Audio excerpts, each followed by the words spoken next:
Ja miettikää oikeesti, tiedättekö, mua nyt kaduttaa, mä oon rehellinen teille, vaikka mä tiedän, että tää menee Reddittiin ja te kiusaatte mua tästäkin asiasta ja te teette mulle ongelmia ja kaikkea. Mut niin, että siis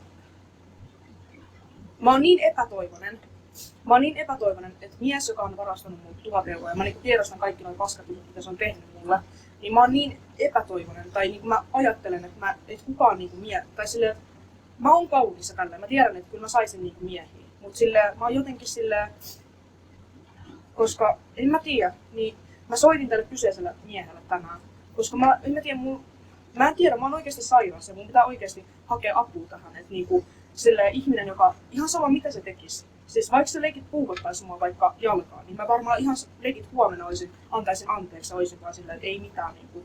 Ja sit mä niinku teen sitä uudestaan ja uudestaan. Että ihan sama kuinka paskasti ihminen tekee, niin mä en niinku lähde silleen, että mä en tiedä mistä tuo johtuu. Ja se oikeesti niinku, mä oon sairas ja mä tarvin apua. Mä en tiedä johtuuko toi jostain traumasta tai jostain, mut niinku en mä tiedä sillä. Toi on niinku ihan vitun sairasta kun miettii, sillä en mä tiedä.